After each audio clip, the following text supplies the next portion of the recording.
think the great reason why this is going obviously as far as it has, we have a great leader. Unless you've been part of Nahrep, you can't even imagine the support they give us and all the leadership that they have. So we're lucky to be a part of it. Thank you very much. Thank you. Wonderful family. I'm going to invite the next speakers, and they're going to come up at the same time. And one of them is Kyle Whissel. Kyle Whissel has a rockstar team of agents in San Diego, and they are on track to close 500 transactions totaling over $250 million this year. Kyle Whissel is a leader of the Whissel Realty broker by AXP, and he's ranked number 1 in San Diego for the last consecutive 3 years. He's also number 5 in the state of California by Wall Street Journal, Zillow, and Julia. Yeah, he was also named number 1 video influencer in North America by BombBomb. Then we have Daniel Beer, and Daniel Beer is the founder of Agent Academy and CEO of Beer Home Team, powered by EXP Realty. Beer Home Team is ranked as one of the top 150 teams in the nation for the Wall Street Journal and Real Fence.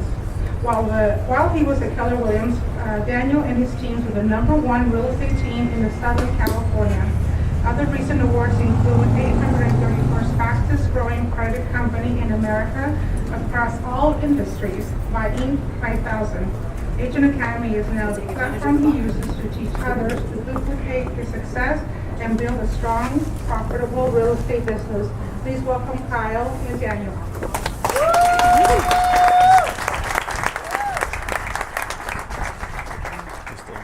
What's up? Oh, cool. Cool.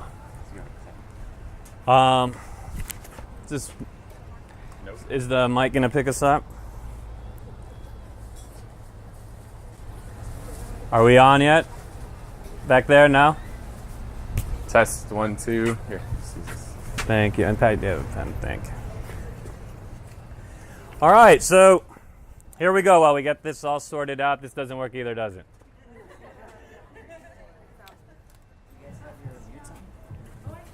Nope. You hear it? There we go. And you don't hear me now. Okay. We'll go with this. It takes a second to connect. So. All right, here's. Whoa. We'll let that heat up in a second. You can hear me, right? Yeah. All right, great. So who's a real estate agent here?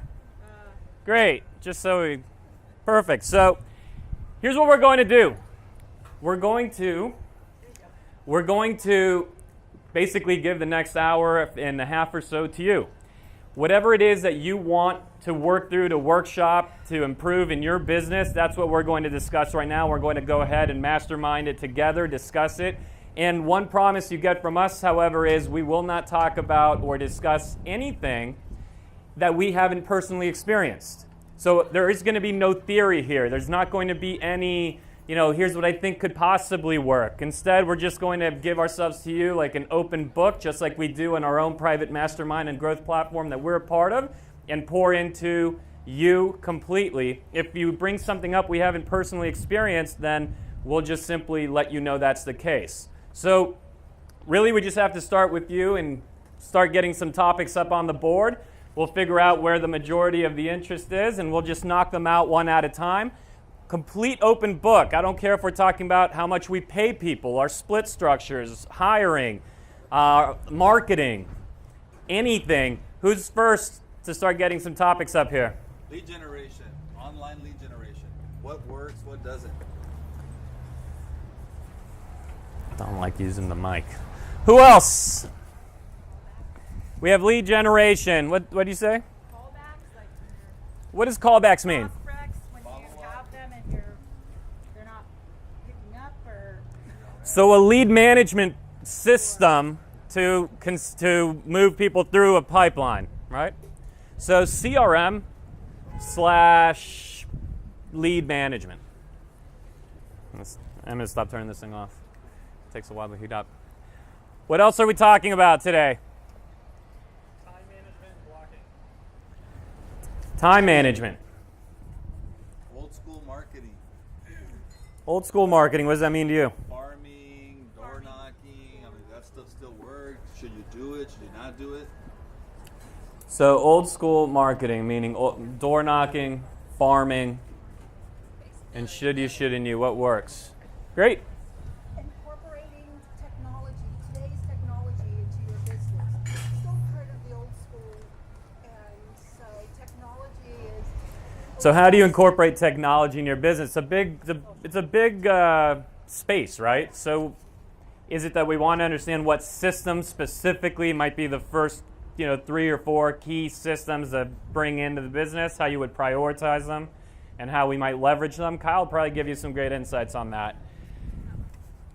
What else? What's the most burning issue in your business right now that you're trying to work through that make a difference if you walked out of here today having a clear understanding or maybe perspective you didn't previously have, make an impact on you? So online lead conversion, we're going to cover that with the lead management and CRM discussion.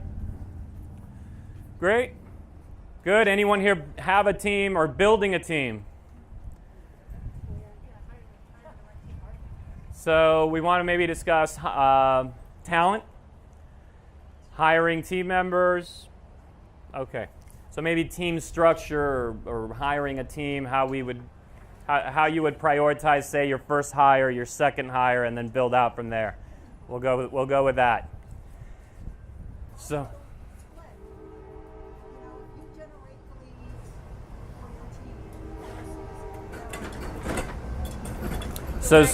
So split structures for a team. Okay, great.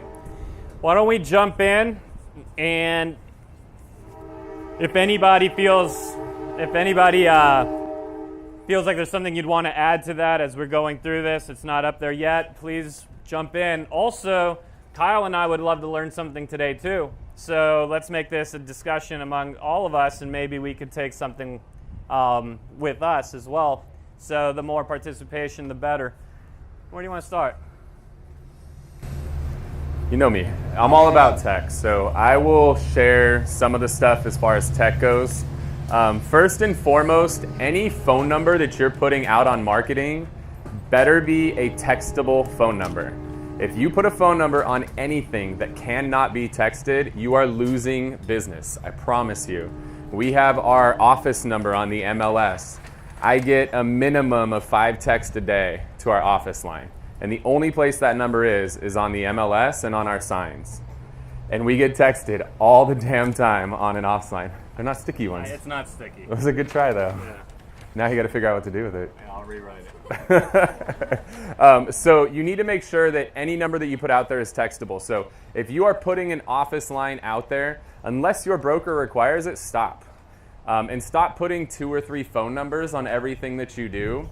Just put one, ideally put your cell phone.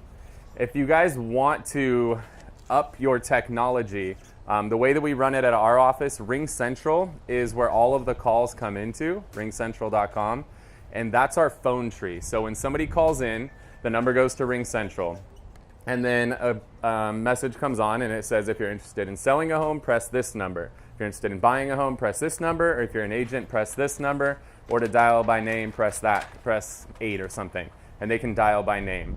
And the cool thing is, whether you're a solo agent or you've got 20 agents like I do, it makes you look pretty legit when you've got a whole phone system like that. You automatically look a little bit, more professional to people when they're calling in, like, oh, these guys are big time.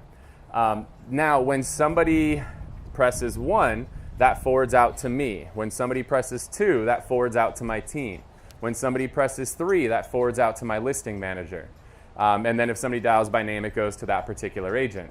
So what's cool with that is I don't want buyers. I don't really work with buyers anymore, unless they're friends or family or something like that. Otherwise, I don't typically work with buyers. I don't want those buyer calls. I don't have time for them. I'm not good at them. So let's send those to the right people. I just want those seller calls. So right off the bat, I'm making sure I'm not getting any of those buyer calls that I don't want. And no offense, nor do I want to talk to you guys about my listings.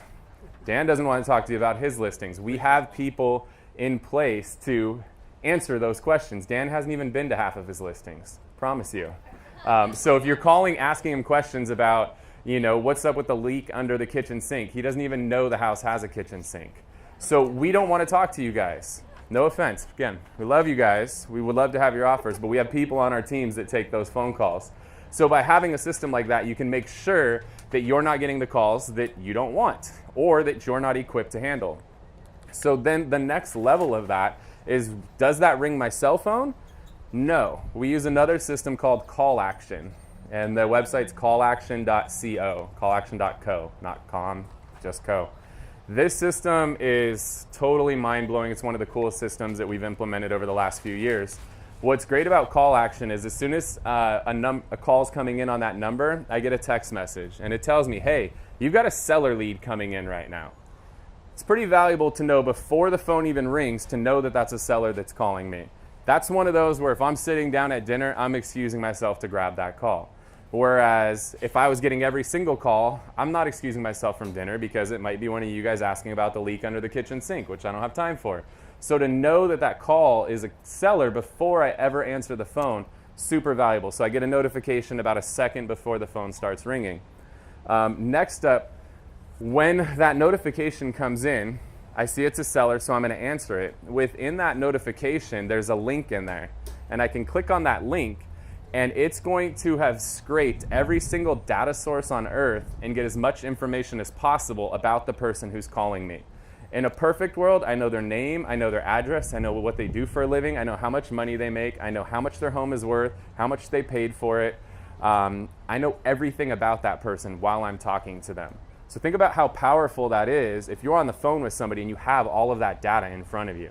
It's pretty amazing. You could be talking to somebody and they're like, yeah, you know, I'm thinking about selling my home. Oh, is it the one in La Mesa? You're like, how did you know that? It's crazy what happens when you have that kind of technology. Yeah, question. What's that? That's Call Action, yeah. So then on top of that, not only did it notify me that I had a lead coming in, not only to give me all the information about that lead, now it auto imports that lead into my CRM. So we use Boomtown, that's our CRM of choice. So by the time I hang up a call with that person, the lead's already in my Boomtown system. One of the problems we have as realtors, we're on the road all the time. We don't have an opportunity to write down notes and all that stuff while we're on the phone with somebody. And we all know we're guilty of it, that we've had an amazing conversation with somebody and we're running late to an appointment. We get out of the car, go in that next appointment, and we totally forget to log that person's name, their phone number, or any of the notes from that conversation. So the beautiful part is they're automatically in your CRM for you. You don't have to manually do anything. They auto import into your CRM. They integrate with all the big CRMs that are out there. If they don't integrate with your CRM already, the owner, Jesse, he's up in Orange County, is one of the smartest dudes I've ever met. He's basically built this system how I wanted it, which is cool. I tried to buy it, but he wouldn't let me. But the system's insane. He will integrate with anything. He's a super, super smart dude, loves integrations. So now that lead is in my CRM. So when I hang up the call with that person, I can easily then go and log notes about the conversation that I had with that person. So then I could say, hey, they've got a house in La Mesa. They're moving to the East Coast to be with their grandkids, and I can log all of that information. So that's what happens when I answer the call. If I don't answer the call, the lead is still getting auto-imported into my CRM, but because I couldn't answer it, it's automatically going to send a message, a text message to that person. It's going to say, hey, I'm tied up in an appointment right now. Leave me a message and I'll get back to you as soon as I get freed up. So then it's going to send that text out to them. They're going to respond, and then it's going to say, great, I should be freed up in about an hour. I'll call you then. Automatically, all of this is happening while you're sleeping, while you're here at this meeting. All of that happens automatically. Crazy, crazy powerful. Then the beautiful part is what happens after an hour. It's going to send me a text, hey, make sure to follow up with John Smith, who called you about selling his home. Total game changer technology. That's callaction.co. Did you have to create all those systems, that drip system, or was it already? He has a ton of pre-programmed ones in there, so he's kind of crowdsourced what a lot of us are using. And so there's pre-built ones in there, or you can custom build all your own stuff. Some of the other things that we use that system for, do any of you guys work gated communities ever? Do open houses in those and kind of be a pain of how do you get people in there? You could post the code on the keypad and one of the neighbors are going to get pissed off and tear it down and nobody's going to show up to your open house. So what we do on those is we put a little, we have nice ones that are laminated and it says text gate to 12345, whatever that number is. And then the beautiful thing is somebody pulls up, they text gate to that number and it's going to send them the gate code. The other beautiful thing is they're auto-imported into my CRM at that point. I literally know when that person walks up to the door, half the time I know their name before they even walk up to the door, because obviously whoever just texted for the gate code is who's walking up to that door. You can screw with people and be like, hey, Billy, how are you? And they're like, how do you know my name? Lucky guess. But that's really powerful, because now every single person who's texted is automatically in your CRM, because sometimes people will text, get the gate code, come in and be like, oh, I don't really like that house. It's not for me. Cool thing is you already got their contact info. So those are just a few of the features. Call action, huge, huge game changer. I don't know if you want to add any, but that's massive. What I heard while you were talking is you kept going back to CRM. So everything was to get it into the CRM, back to the CRM, and that really is the heart of your business. Is this in a good spot for everyone to see? So the heart of your business is CRM. And I know there's people here, won't make you admit it, you don't have one. Or you have, there's two different types. There's a static CRM, think a top producer, a system like that, where it's basically a shoebox that you put everything into and it stays there. It's not necessarily learning anything or dynamically changing or updating, and it's just simply there, and it's great. It's a filing system that works a whole lot better than not having one. And then there's also smart systems out there, something like a Commissions Inc., a Boomtown, a KV Core, where that's actually reading the behavior of the people you have in your CRM. But what I really want to get to just with that is, whether it's call action, no matter what you're doing, the whole purpose of anything we do is get them in here. Even door knocking. What's the purpose of door knocking? It's not to set an appointment, or it's not to get a listing. It's to get a whole lot of listings later. It's to get an email address. You already know where they live, so you have that. You know their name before you even show up. You have that. It's to get an email address, and a phone number would be great too. It's to bring them into the CRM. So even if it's your SOI, your past clients, your farm, everything. If it's, what else do people do? Sign calls, internet. Everything is driven into the CRM, and inside the CRM there has to be a lead management policy that you've developed for yourself and you follow religiously. The CRM simply tells you, today it's time to call these folks or email these folks, and it does some of that communication for you on an automated basis depending on which system you have. But most importantly, you have to have a lead management policy. And I'll jump into that because that was one of the questions. I'll tell you exactly how the Beer Home team does it, how we're communicating with people today that we're going to communicate with in 6 months and in a year, and nothing is going to be dropped, and exactly the system we run through for that.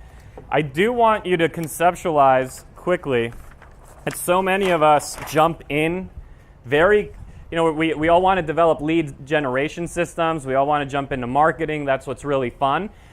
Doing marketing, running lead gen before having a lead management system is exactly like when our buyers want to go out and look at property and they think that's step one before they're actually pre-approved. And we know they're actually doing everything, that they're doing it backwards. They're taking step B before they take step A. Well, building leads and then dumping them into a funnel with holes, or a non-existent funnel where your leads are coming in and then coming out, is just as backwards as buyers going out and looking at property before they're pre-approved and not having a clue if they can actually afford what they're looking at or not. This is what you first work on. Once you've established this system, you can dump leads into it at will, and they're going to be nurtured all the way to sale. Does that make sense? So, I won't write it down. I'll just talk it out. In your CRM, you have to have a naming convention. Okay, so for us, for example, knowing that someone's a seller and a hot prospect tells us exactly who they are, when they're going to be making a transaction, or when they intend to transact, and what the communication schedule is going to be. So we know that a hot prospect to us means they're doing business right now or within 30 days. Sellers and buyers are a little different in this respect because a seller can decide, I'm selling next week. A hot prospect buyer is just ready to buy right now. When you find them the home, of course you have to find it in 30 days or they're not going to. In any case, think of it in terms of within 30-day business right now, hot prospect. We know that when we label them that way, we're going to communicate with them by phone outside of any email or text communication. They're getting a phone call from us on a weekly basis. Now that is a minimum call, meaning even if you didn't really have something to say, that call gets made, right? You're still making phone calls along the way to schedule the showing or to schedule the listing appointment or to whatever it is you're doing in your natural course of selling them a home, you're doing. But even if you spoke to them yesterday and it's a week now and they're a hot prospect, it's Betty, hey, it's Dan. Just wanted to quickly give you a shout. I know we spoke yesterday, and just before the weekend comes, I wanted to make sure to touch base with you again. I was thinking of you. Whatever it is, you're calling these people once a week, no matter what. Then we call nurtures anyone that's making a deal between 30 or intends to transact between 30 and 90 days out. So if they're 30 to 90 days out, they're a nurture, and we're calling every 2 weeks. If they're 90 days to a year out, we're calling monthly. We're calling monthly. And if we call that a watch. You can create your own words, you can copy ours, it doesn't matter. We've copied them from other people. And if they're doing something within more than a year, we call it a year plus. And we're going to call every 110 days.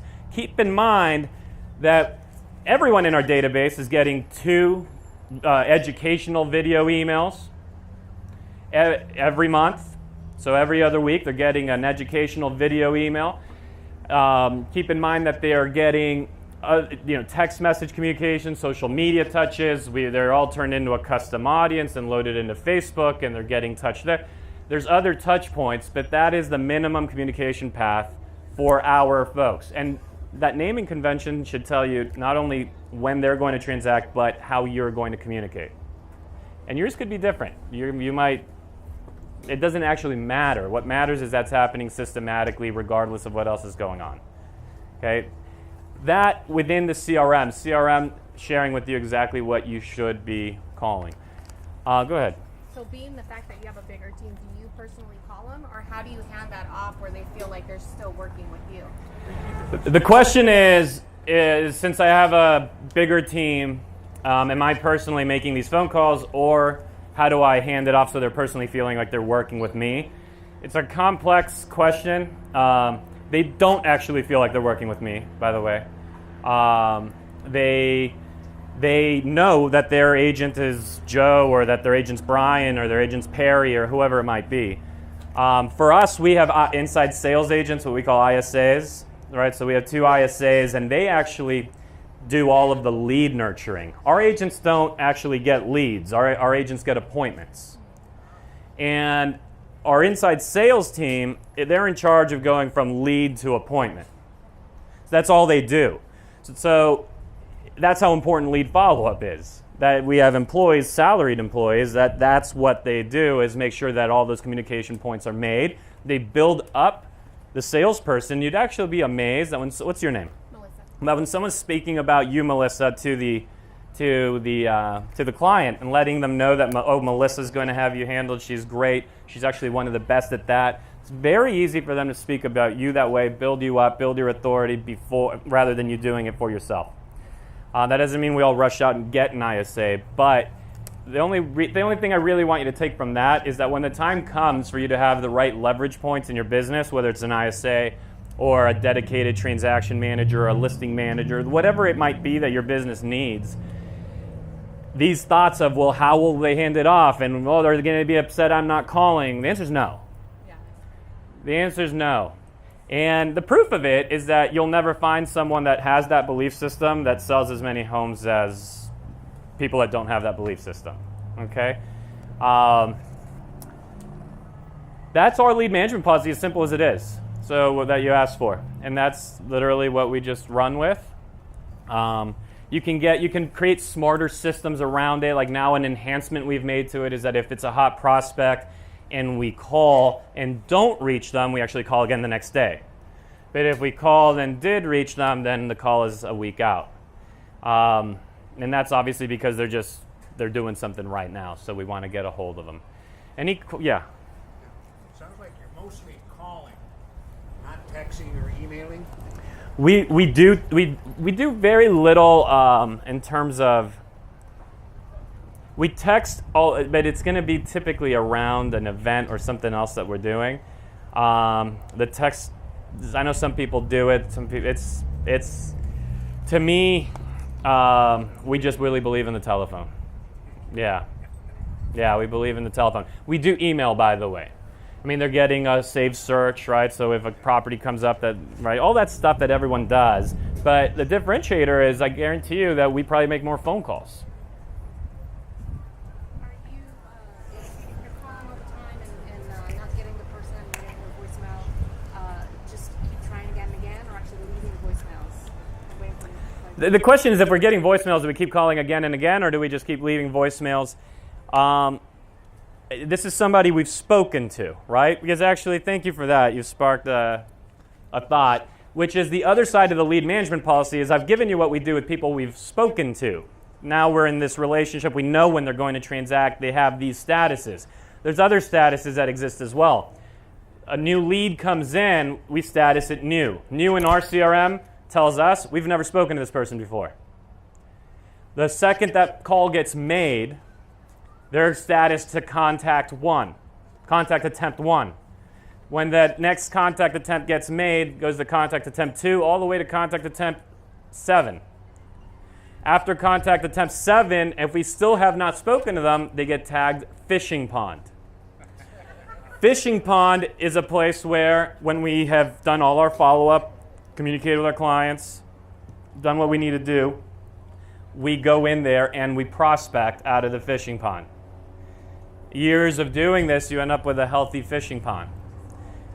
We have the same type of system around our open houses. Our open houses, you meet people, and we could go deeper into them. Maybe I'll even save the thought. But if it's interesting, I can go into our whole open house system in terms of how we get more registrations and then how we actually status them in the CRM if that's of interest. But those are, the other thing I want to leave you with, and we'll move on to the next topic, is in our CRMs, we often get confused with what's archived and what should be trash. Like, what is the difference between those two things? To us, we status, if we called you and you were a nice guy, just said, you know what, I'm not selling, I'm not moving, but, thanks for the call, you're going to be archived. If we called you and you cursed at us, or you were an agent, or your brother was an agent, or you said, please never call me again, you're going to be trashed.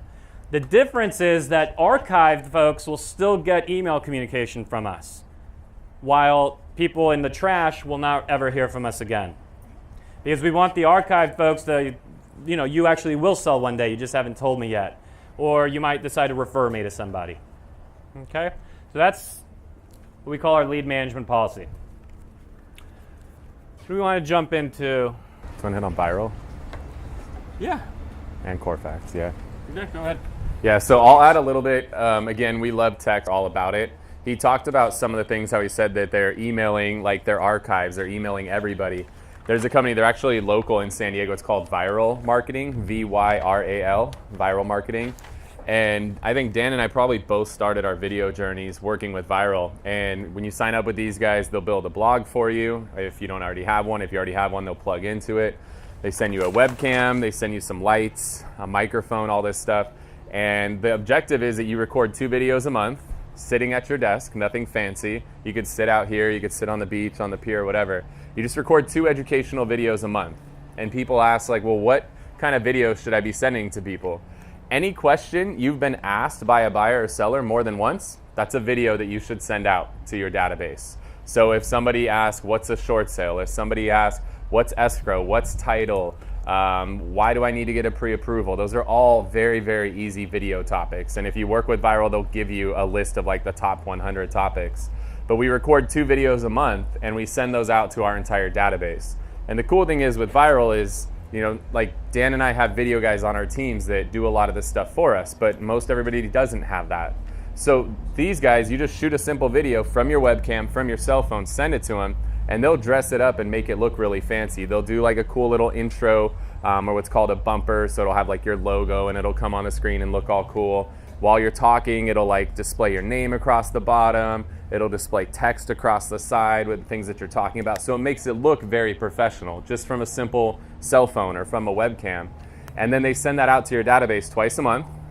And then the best part is, we tried to bring this in-house. It's an art. It's one art just to be able to actually edit the videos. It's another to know how to copyright all this stuff. So to copyright a blog and use all of the right tags and metadata and all this crap that you have to do, like, we don't know how to do that stuff. So they do all of that for you. Then they're gonna craft an email with a copywriter who's gonna write it the perfect way, and it's gonna have the calls to action and all that stuff. And they're gonna email that out twice a month for you.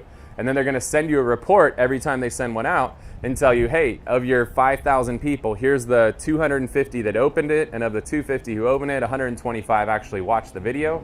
And then it's your job to call and follow up with all those people and say, hey, I saw you got our video about what's a short sale, and I want to follow up, see what you thought of the video. And it gives you a reason to call people. It gives you an open. So instead of just calling, I'm like, so what's new? Like, that's a tough conversation. But when you get to call, because you know they opened your video, you know they played your video, that's a much easier conversation to have. So our entire database, whether, this entire list, every single person's getting those videos twice a month. The other thing that we're really big on, this is a free technology. It's called corefact.com, COREFACT. And if you go on their website, everything they have is all about postcards. And they are a great company for sending out postcards. If you guys have ever wanted to send postcards and you've never done it because you're trying to come up with the design, come up with the copy, come up with who's going to print it, who's going to ship it, who's going to do all that crap, and then you end up doing nothing, CoreFact is great. They've got hundreds of different templates. They make it super easy. They're great for doing direct mail stuff. But what they don't tell you is they have a really cool follow-up system on the back end that's free. And you can go in there and manually add anybody that you know that owns a home should be set up in CoreFact. So you can go in there and just punch in, Dan Beer lives at 123 Main Street. It's 3-bedroom, 2-bath, 1,500 square foot house. It's going to email him once a month and give him a rough idea of what his home's worth, show him what homes are selling for in the neighborhood. And then if he clicks on that and actually opens it, it's going to send you a notification and say, hey, yesterday Dan Beer logged in to check on the value of his home.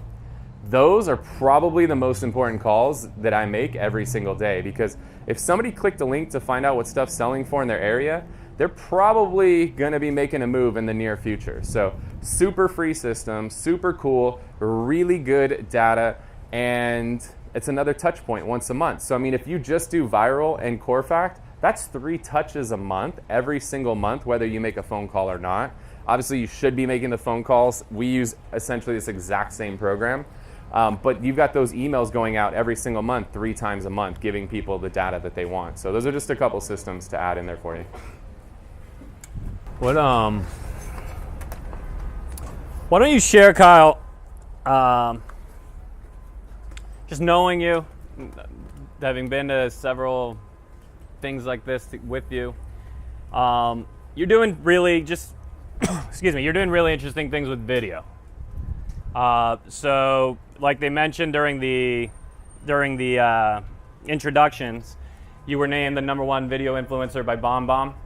What is led to that? More importantly, what business leads to that? And even probably more importantly, what would you implement today if you were trying to go beyond just the viral video in the viral system video and really start to make an impact on your database through that medium? So the biggest question, Brian, my videographer in the back in the orange here, the biggest question we get all the time is things along the lines of, what camera do you use, what lens, what microphone, what lighting, what editing software, all of that. Here's all you guys need. It's this little thing right here. It's called an iPhone. This is the only camera you need. This is the only lens you need. It's the only lighting you need. It's the only microphone you need. It's the only editing software you need. You don't need anything else. Don't overthink it. You guys don't need a Brian to do all of this stuff for you. Right now in our society, in this world of social media, Facebook Live and Instagram Live completely rule the world. they get so much more traction than anything else that you can do on social media right now. There's a word called arbitrage. It's by far the biggest arbitrage in social media right now. Just by doing Facebook Live videos, you get a massive, massive audience built up.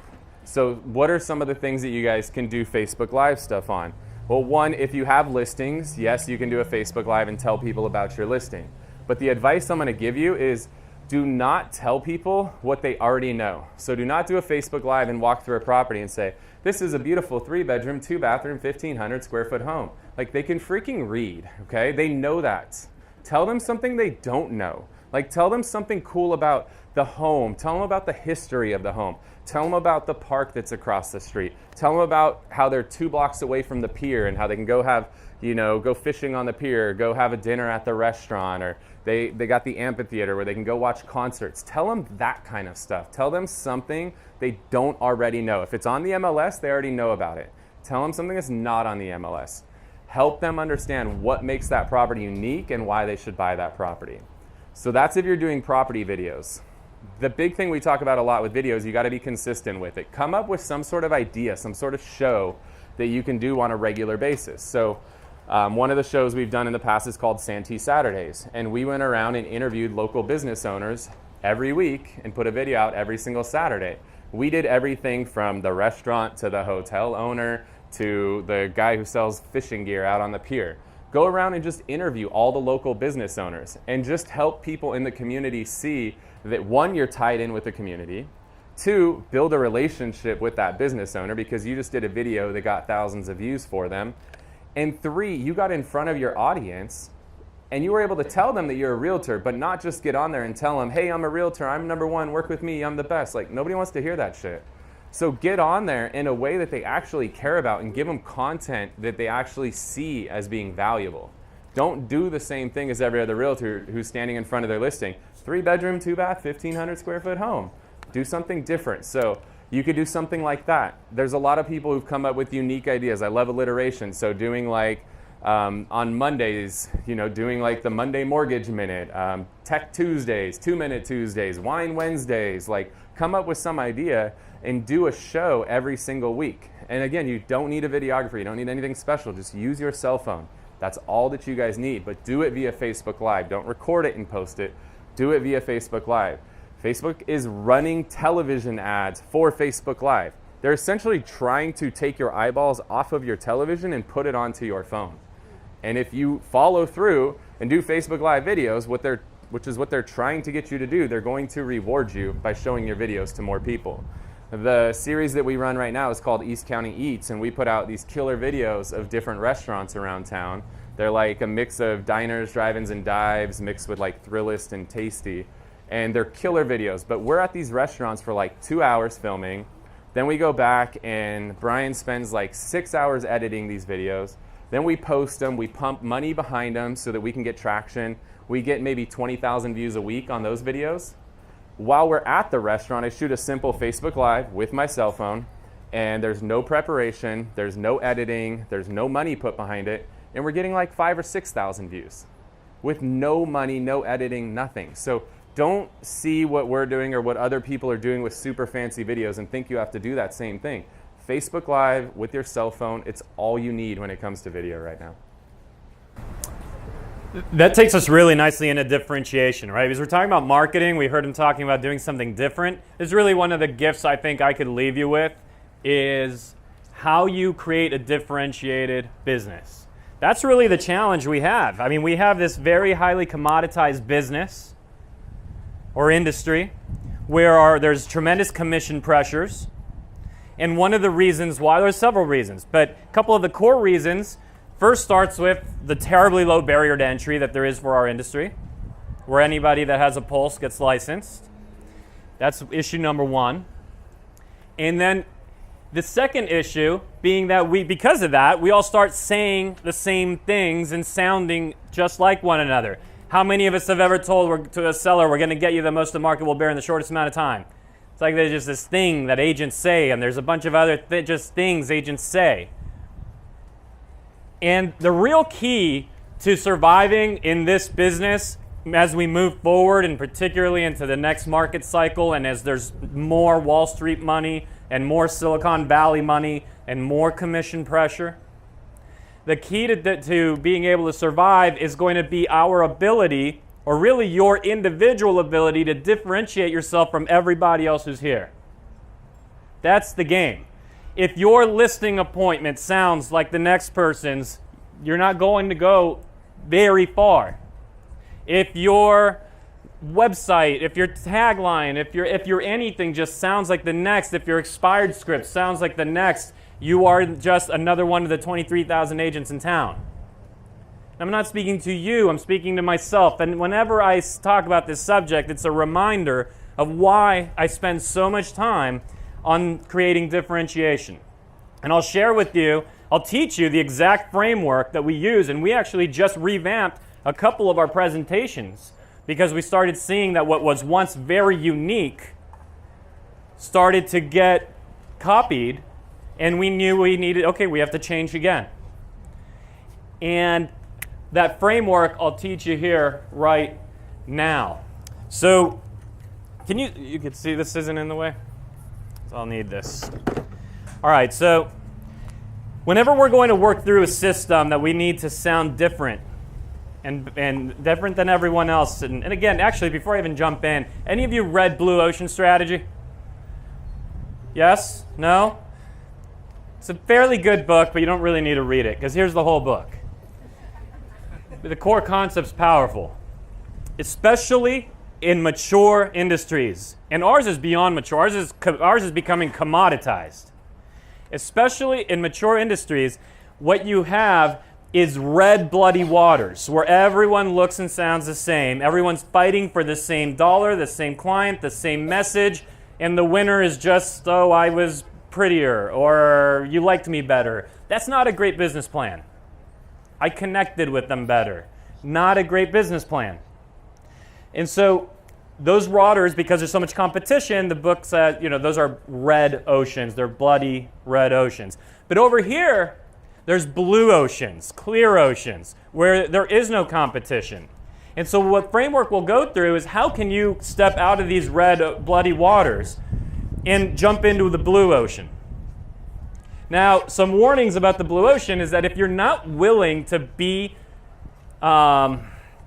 potentially a little bit divisive, meaning you no longer are just so safe for everybody that no one ever said a bad word about you, it's going to be hard to find a blue ocean, at least in our industry.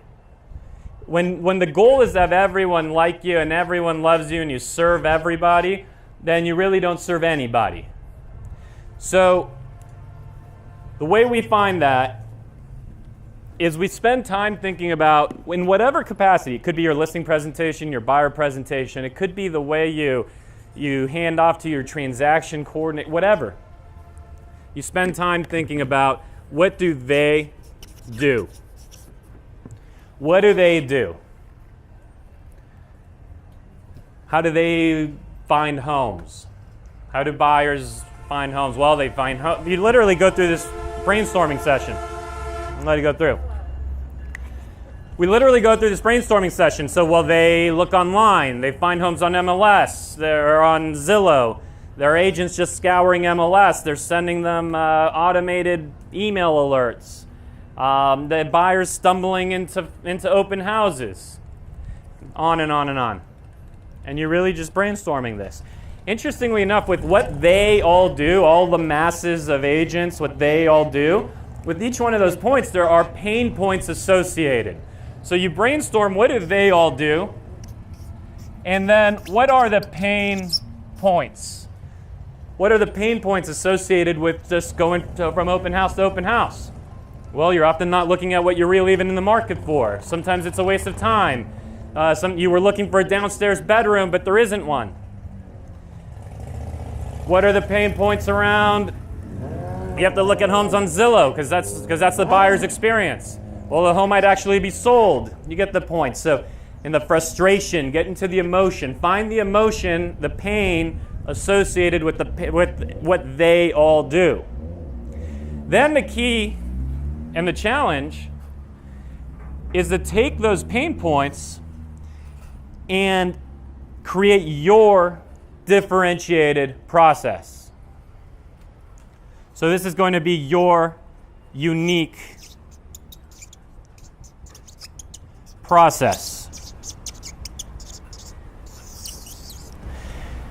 Now, that's where you've thought through each of these pain points, and you're actually building out your presentation. Mr. Buyer, I'm glad you're here. That's not really how we would talk. That's pretty cheesy. It's just trying to get into the conversation. So the point is you share, Mr. Buyer, I understand we're going to go buy, we're going to go out there, we're going to find you the right home, but may I share with you some observations about what I've seen in the industry all these years that I've been here. This is the experience that most people typically have. You're presenting the observation, and you're presenting the pain points. And so it creates frustration, it's slow, you're really your own agent. Your agent is really an overpaid door opener, because if all they're doing is opening the door to the properties you found, then gee, right? So that's how you're presenting. And because of all that, we've created our unique process, and give it a name. We've created our unique process called the beer buying system, right? Or whatever. And I'll walk you through how we do that and how we avoid all the pain points that everybody else has. And so you actually have to create these points, though. So that's the challenge, is what are you going to do to overcome what they're feeling here? And you're going to want 1, 2, 3, at least, maybe a 4th unique step that sounds like you're going above and beyond what everyone else is doing. Maybe you're actually calling people who rented their home out a year ago. Well, aren't those rents maybe coming due? Maybe you're calling people who expired a year ago, sold, whatever it might be. You're doing more than what's typically done. This is the first step, the second step, the third step we take to ensure that we're not only showing you what you and everybody else in the world is already looking at, but that you're seeing something unique and hopefully with less competition. And here's how we do it. How many of us, when we do a listing presentation or maybe a buyer presentation, we start off with our brags. We start off with our, thank you for having me to your home, and, we're the #1 brokerage in the area, and I've been #1 for this long, and here's my award, and here's my other award, and here's the market share report, and you see that they start like that. You actually have to move that to the back of the presentation. Here's what everybody out there experiences, and the pain that comes along with it. Because of that, we've created this unique process that solves those pain points. Let me walk you through them. We do this, and then we do that, which is the reason why we've been recognized by the Wall Street Journal among the top 150 teams in the country. Or it's the reason why we're among the top 5% in our subdivision, whatever it is that you can tie to it. But this, and I have no idea if this sounds, I'll say proof here. I have no idea if that sounds too simple or if there's any questions around it, and I'm happy to answer any questions. That is literally the process that we go through to build our listing presentation, our buyer presentation, our scripts. Don't expired homeowners, don't they experience something? They get X amount of calls, they get this, they get that, they get bothered. There's pain point around it. They all hear the same thing. It drives them crazy. So you're going to create this other system. Everything in our business has to be differentiated. All of our marketing specifically has to be very much differentiated. And I'll share something else about your marketing. If your marketing message doesn't scare the crap out of you from time to time, like if you were to receive your own postcard and go, hey, that's nice, right? Because you're the #1 agent in the area, or hey, hire me, I'm a neighbor, or hire me because I care the most, or the worst of all, hire me because I have the best customer service. You sound like everybody else. So that's a postcard they received and threw away without a second thought. When a lot of what we put out there, sometimes I have to think through it like 2 or 3 or 4 times, like, oh my God, am I really going to send this? If your marketing doesn't scare you, the public doesn't even notice it. You getting a little anxious about what you're putting out there means that the person you're sending it to might actually take a pause and pay attention. What does that look like? What's that example of that? What scares you? For me? What would scare you? Maybe you're guaranteeing, maybe you're guaranteeing, for example, we'll guarantee that we'll sell your home at 100% of the asking price or we'll pay you the difference. Oh, that's scary. Okay? So, What would you say, though? What do you do? What do you say? What's an example of yours? I just gave you an example. Yeah, okay. Oh, yeah. Okay. That's what you would do. Maybe you're going to, your home sold within 30 days or I'll pay your utility bills. That's not bad. The point being that you have language that just makes that makes you take pause for a second. If you don't, and you're just simply the one with the best customer service, then look to your right, look to your left, because that person is also the person with the best customer service. Does that make sense? Daniel, so if someone does call you on the phone and they're saying, that I'm going to interview you and I'm going to interview a few people for a listing, then how do you get that appointment with that, saying who you are and what your background is? Ask that question again. Okay, someone called you for a listing appointment, said, I'm going to interview you, and I'm going to interview a couple of more agents. So you're saying you don't bring up the fact that you're that successful, you don't brag about blah, blah, blah. Then what do you say to get the listing appointment? They're calling you. Yeah, but you don't bring up the fact that how successful you are? No, they're calling you. Now, I mean, the conversation is worthwhile in terms of if you're making a cold outbound call. But when we get a call in, it's just, first of all, remember Kyle mentioned all those technology tools? You call me, I know where you're calling from. I know if you're calling me from my sign. I know you're calling me from my website. I know if you're calling me from a postcard, because they're all different phone numbers. And I know exactly why you're calling me. So if you're calling me from one of my farming materials, we farm very heavily. And if you're calling me from one of our farming materials, I know you're calling for a listing appointment. So it's simply, hi, we answer the phone. Beer Home Team, how can we help you?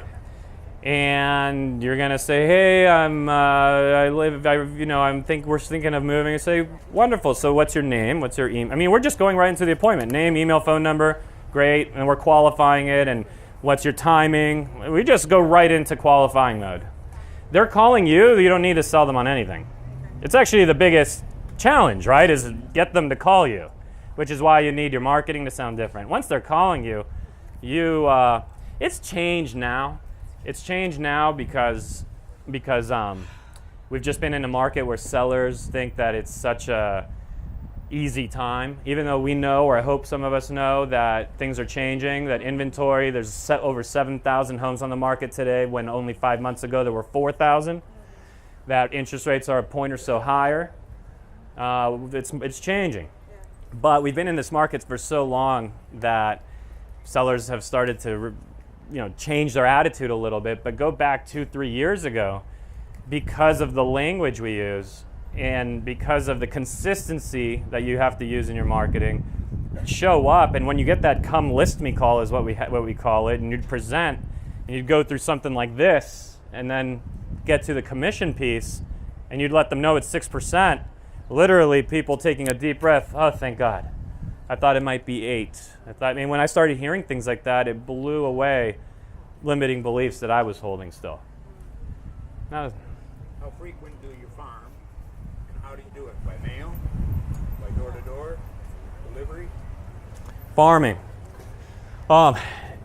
It's, what time is it? Wow, it's 4:40. Good. So, farming, and I'm happy to go much deeper into it. Kyle and I were actually discussing having a webinar to just really go through everything we do in our farming, literally walk through our postcard, see it in detail, the whole thing.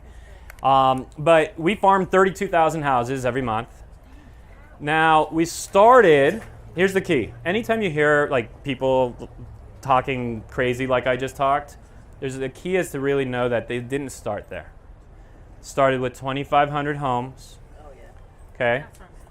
Started with 2,500 homes, mailed twice a month, every month, forever. When we launch, We do a mailing every week for 8 weeks, and then we go to twice a month forever. Part of the reason for that is just simply we know that most agents do like once a month, or some will skip a month here or there. So we just say, okay, let's be different. Always be different. Whatever they're doing, we want to do something different. So twice a month. And we went and we generated profit. And so then we just simply grabbed another mailing route. And we bumped to, or another few mailing routes. We went to 5,000 homes. Then we went to 75, to 10, to 15, and then to 32. But it's always important to know that any business that kind of looks big is really just a system that's been created, and then another system layered on top of it, and another one layered on top of that. See, the systems our business needs are just like habits in our personal life. If we want to stop smoking, we have to focus on on not smoking. And depending on what book you read, it could take 60 to 90 days or so. Let's call it 66 days to stop or to create a habit. While you're creating the habit, you're very conscious on creating that habit. It takes all your effort to create the habit. But once it's natural for you not to smoke, 66 days or so later, you can now simply not smoke and take all of your conscious energy and focus it on maybe working out or some other thing that you're going to do for yourself. Our businesses are the same way. On a quarterly basis, we need to focus. We have a day-long meeting every quarter. Day-long meeting. What is our focus?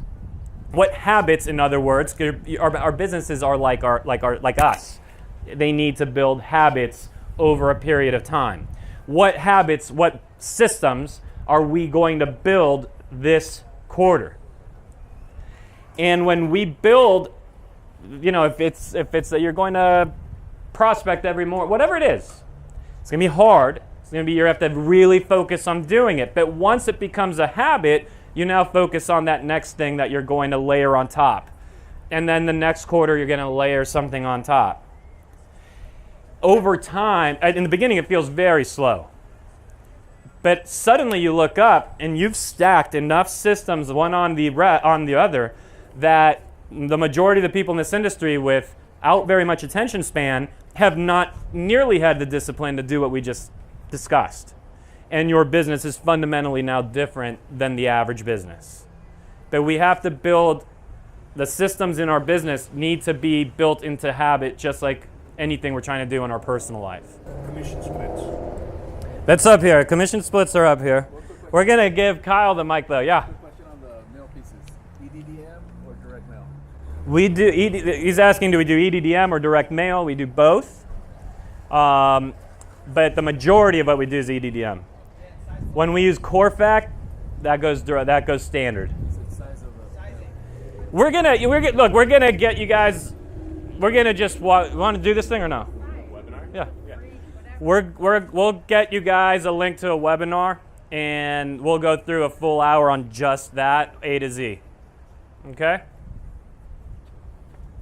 All right, I want to dive into time management because I think time is one of the most valuable assets, most limited assets that we have out there. So I want to talk about time management, and when I talk about it, I'm going to give you my daily schedule, and if you guys want to copy it, great. If you guys want to tweak it, I don't care, but I'll just explain kind of what I roll with. So I used to wake up around like 7, 8 o'clock in the morning, just kind of whenever I felt like it, and just kind of do whatever I felt like pretty much every day. I didn't really have a whole lot of structure, a whole routine or anything like that, but one of the things that I found is really important in my life is my family, especially having a kid now, is time is even more valuable to me. And while a lot of realtors get totally consumed and they end up working 60, 70, I know people who work 80 hours a week, which is totally insane to me. I don't think that's healthy for your body, for your mind, nor is that healthy for your family. So I'm very big on trying to work as close to a 40-hour work week as I possibly can. And when I'm working, I'm 100% working. And when I'm with my family, I'm 100% with my family. Some people in my office don't exactly like how I am at the office. I'm not at the office to hang out and talk about what you did this weekend, where you went for dinner yesterday, or any of that crap. I see people come in all the time and they stroll into the office around like 9, 10 o'clock, and they're like, they kind of walk around, hey, what's going on? How was your weekend? What'd you do? And like, you guys want to go grab a coffee? I'm like, yeah, let's do that. And then they stroll over to Starbucks and hang out at Starbucks and shoot the shit with the people at Starbucks for a little while. And then they stroll back into the office, and now it's like 11, 11:30, and start cruising around the office, maybe check a couple emails, definitely check their Instagram and their Facebook, and then start looking around like, anybody hungry? You guys want to go to lunch or something? And like, yeah, let's go to lunch. And they go to lunch and they hang out at lunch for a little while, and we're realtors, we like to drink, right? So then they grab a couple beers, and so that 2 o'clock or that 12 o'clock lunch ends up finishing up around 2 o'clock, and go back to the office, check some more emails, definitely check your Instagram and Facebook again. You're like, oh, it's about 3, 4 o'clock now. I think it's happy hour time. Anybody want to go to happy hour? Like, that's what a lot of realtors do. Don't be that realtor, okay? You're all guilty of doing this sometimes. You really need to be structured with your day. You need to make every minute count. You need to be very intentional with everything that you do. So my day, I know it sounds crazy, but I get on something called the 5 a.m. club call every day. So I'm typically waking up at 4:45, and by 5 o'clock, I'm on the 5 a.m. club. And when you guys hear that, you probably all think like, that's crazy, I can never get up that early. I thought that exact same thing.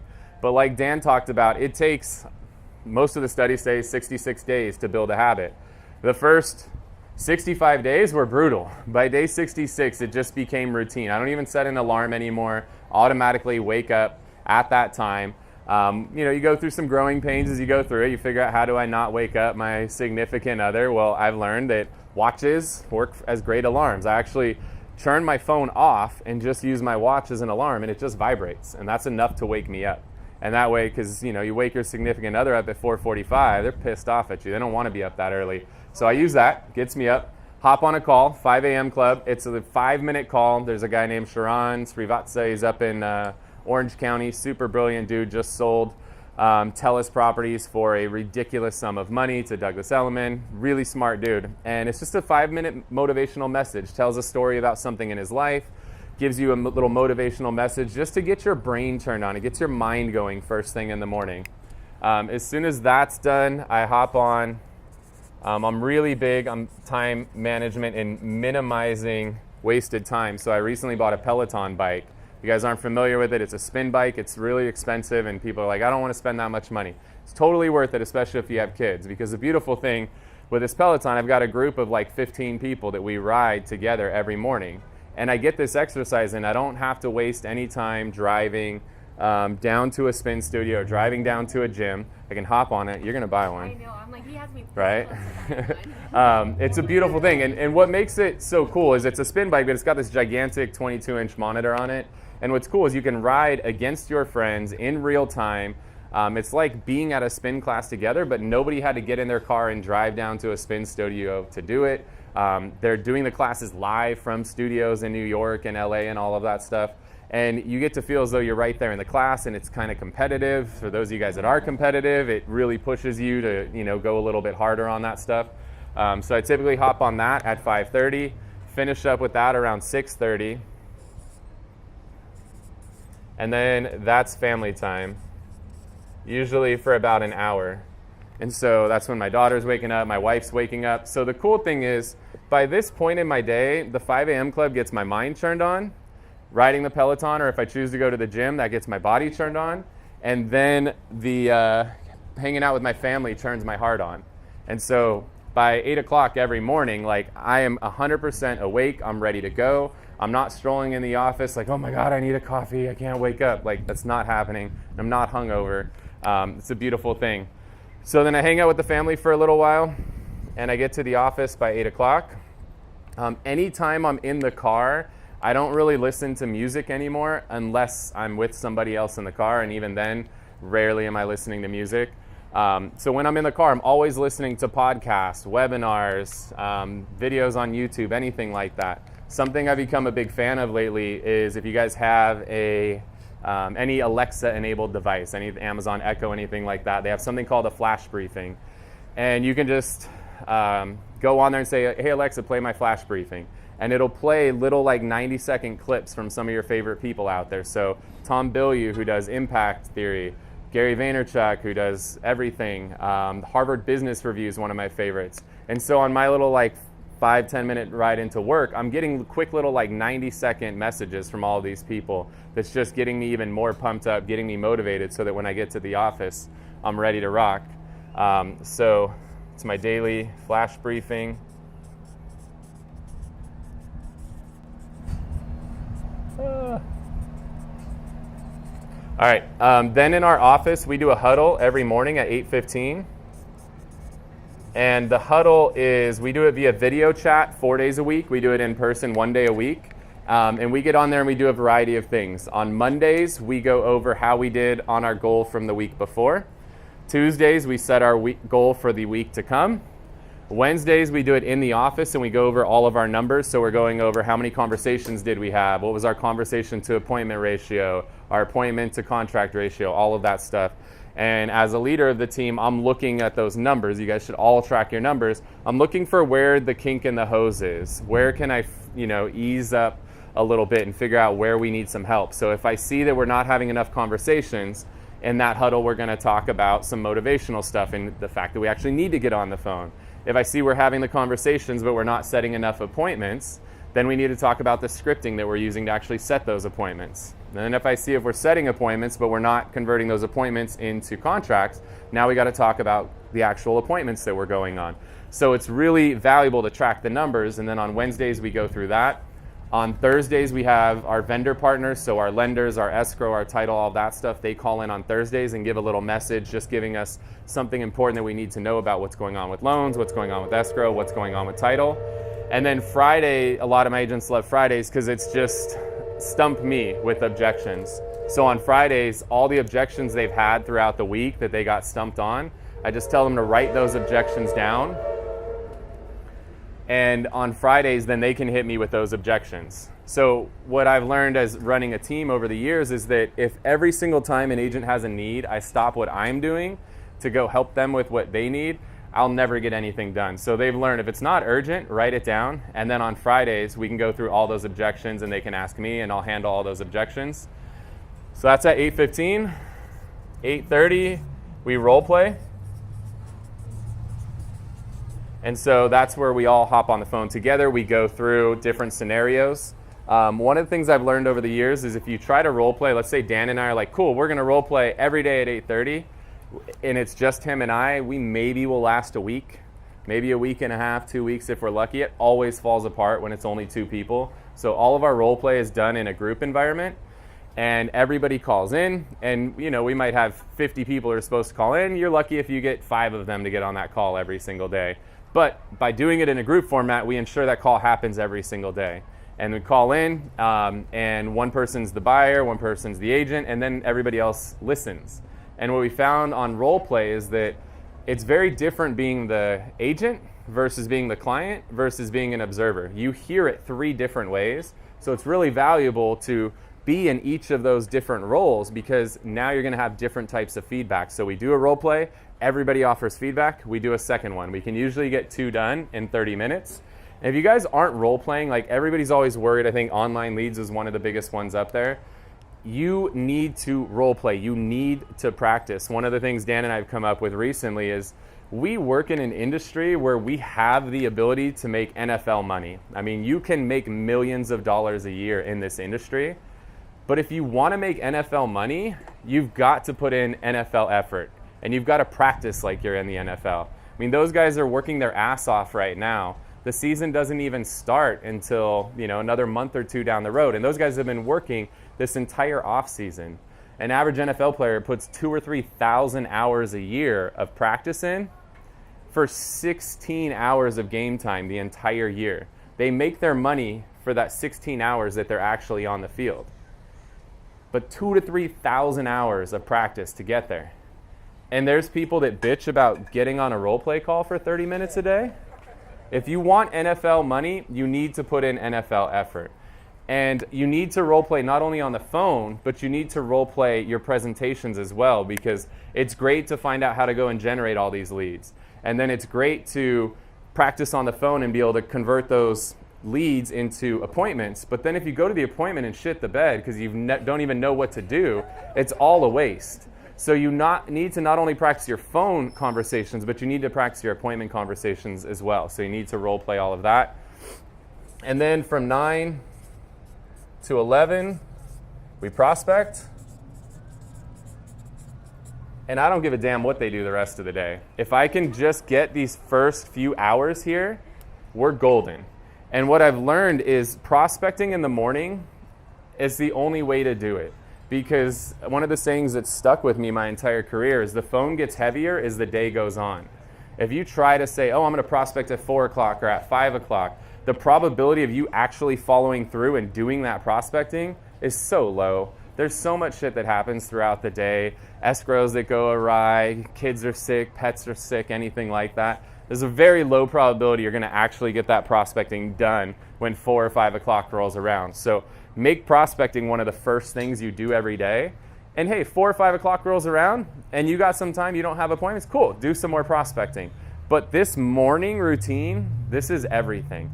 As long as you follow something like this every day, the rest is all icing on the cake. So that's what I got for time management. So on this subject, who here knows exactly what their day is going to look like 3 Wednesdays from now? Good. Or 2 Tuesdays from now, or 4 Thursdays from now. Because I know exactly what my day is going to look like 4 Thursdays from now. If you're just waking up in the morning and figuring out what your email is going to tell you to do, it's just a major challenge for you to really get true momentum behind your business. Just like Kyle, he knows what his day is going to look like. I know we're going to role play at 7:30 a.m. And you might notice, mine, it's different, doesn't matter. The point is that I know. Yours is going to be different too, but do you know? We know we're going to role play at 7:30 in the morning. We know we're going to be in the office at 8 and prospect till 9. We know we're going to have our daily huddle at 9:03. We know that we're going to then come out of that about 9:17, go to put out whatever fire needs to be put out or respond to a negotiation, a repair request, whatever it is that we just have to get off our chest because we need to. And we know we're going to do lead follow-up from 10 to 11:30. And then we don't give a damn what you're going to do the rest of the day because if we've done that, we have enough appointments in business. Point being, do you know? You don't have to jot down every last thing. It doesn't matter. There was build your calendar. Your day can start at 9. Doesn't matter. I mean, we'll have an hour and a half advantage on you. But it's still a whole lot better than waking up and figuring that out by you're letting your email dictate what you're going to do. Do you know what your day looks like 3 Wednesdays from now? Get to the point where you can answer yes. If you do that, you'll have walked out of here eventually as a completely different person than where we came in. 9 to 11 prospecting. Explain what you mean by what exactly are you doing? So people are very confused on what prospecting actually means. Like calling your mom is not prospecting. Like calling your friends, Facebook messaging, texting, it's not prospecting. So 9 to 10 is true hardcore prospecting. That's generating new business, not following up with old leads. That is called lead follow-up. So lead follow-up and prospecting are 2 different things. So prospecting is feeding the funnel. Far too often I see agents, and the number one reason that agents' income is like a roller coaster is they get a few deals in the pipeline and then they obsess over those few deals and they stop the prospecting. And then those deals close, they're like, oh shit, I need to make some money and go back to prospecting. And then they prospect, they get a few deals and they stop prospecting and go work those deals. And that's how you get that roller coaster. I'm obsessed with feeding my funnel. So like even on my board at my office, I have pre-list, active, pending, contingent, all that stuff. I don't even care about anything on the right side of my board where my listings are at. All I care about is feeding the left side of that board, my pre-list. I'm obsessed with that. And if that's empty, I freak out. I don't care if I have 20 that are contingencies removed and about to close. I don't even look at those. They don't matter to me. It's all about that pre-list, all about feeding that funnel. So you've got to be obsessed with consistently prospecting for new business. So some of the things that we're prospecting, circle dialing is a big one for us. So if you guys have an open house that you're going to be doing, we use a service called Cole, C-O-L-E, Cole Realty Resource. You can put a pin on a map, draw a circle, a half mile, quarter mile, a mile around it, whatever. Pull in all the phone numbers for everybody that lives within that little mile radius, and we call all those people. Those are not cold calls, those are warm calls. It's not a tough call when you say, hey, it's Kyle with Whissel Realty, want to invite you. We're going to have a really cool sushi and sake open house this Friday night. I wanted to invite you to come by. You probably saw our sign in the neighborhood. And they'll be like, oh no, I'm not going to make it. Cool, now I get into my actual script at that point. But at least it gave me an open. So I'm not coming in there, have you had any thoughts about buying or selling? Like, I don't have to open with that because that's how I'm going to get hung up on. But when I can call and open with something like an open house and inviting them to come in and have food and drinks, that's an easier conversation. So we do a ton of open house stuff. We do a lot of expireds. If you guys aren't doing expireds, you're going to see expireds pick up significantly in the next few months. So expireds, FSBOs, circle dialing is probably the biggest one that we do. What do we have, Patty, time-wise? We're at 5. Cool. Well, we're going to... He wants splits. You got to give him splits. Splits. He's going to come punch you if you don't. We have, How do you split it? sure. You're going to trip out right now. I'm just warning you. Can you see? Can you see the board? That's kind of the question. Okay, but you can see. Okay. For us, it's all driven off this circle, and there's a left side to it and a right side. The left side has 3 parts to it. One is SOI, the other is prospecting, and the other is open house. When our agents do a deal on this left side, they earn 45%, regardless of if it's a listing or a purchase. Okay? On the right side, sign calls, etc. The right side is company-owned business, and the left side is generated by the agent. On the right side, a buyer, a purchase deal earns 35%, and that's a buy, and a S or a listing earns 20%. Those are our splits. The reality is that the split conversation, it's important, especially if you're going to build out. You have to build it out. What's important about splits is actually to understand what your business model looks like so that you can have enough gross margin left, which means you have your top line revenue. Gross margin is after you pay agents, you need enough left to be able to have expenses and then a net profit line. So it really just based on your model. Mine's built to come in at a 65% gross margin. That's what it's built for. Yeah, there's other little things that happen, like when someone sets an appointment for someone else, appointment fees, and how we pay our inside sales. But that's the core of it right there. So the conversation are you building a team? The conversation when you're building a team, you're going to be asked, so how have you started interviewing? Oh, yeah. And when do they ask you about the splits? Cover it ahead of time. What's that? You cover it ahead of time. Awesome. Kill the objection before it comes On. up. Not awesome. Okay. Awesome. No, it's awesome you covered ahead of time. So, now, here's what we're going to do. We're going to role play this. We're at the first interview, and they ask you, so what are the splits? Ask me what the splits are. What's the splits? Oh, the splits, I'm glad you asked. They're 99% me and 1% you. You got my attention. Really? I'm going to pause. I'm going to stare at you. It's going to get weird. I'm going to let you know. And then we're going to go to... Look, they're a little better than that. But the reality is I need to understand right now if you want to have a conversation about splits or if you want to have a conversation about how much money you're going to make.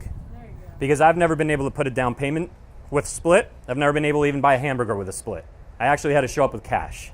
We just had a conversation about how you're going to make a six-figure income in our business, just like this person, and that person do. So I'm confused as to why we're moving off a business conversation and we're talking about splits. Which conversation would you rather have? How do I make my money? All right, great. Now we're off splits. We don't even talk about splits until literally it's like interview 5. And they're completely bought in already. By the way, I have a guy that take home. Because those of us running a business, we know there's a very big difference between our GCI and what we take home. Guys that take home in the 300,000 range, a couple guys in the 200,000 range, a guy kissing on it in the 180 range, newish guys in the 80, 90, 110 range. They're making a good living. That's the conversation I'm interested in. That's also why, even knowing this, you can't go recruit my guy by being like, hey, I'll give you 50, I'll give you 6. He hangs up the phone. It's not interesting. You show him a path to 400, he might listen. But otherwise, he's not listening. Does that help? Cool.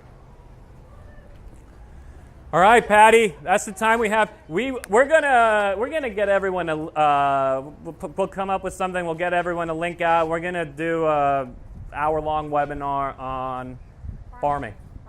All right. So if you want to continue the learning together, we'll see you on that. If you need to touch base with my team in any way, it's Beer Home Team. We're at eXp Realty. You'll find us online. Reach us. And Kyle, same deal. Cool. Same deal for Kyle. Patty, thank you.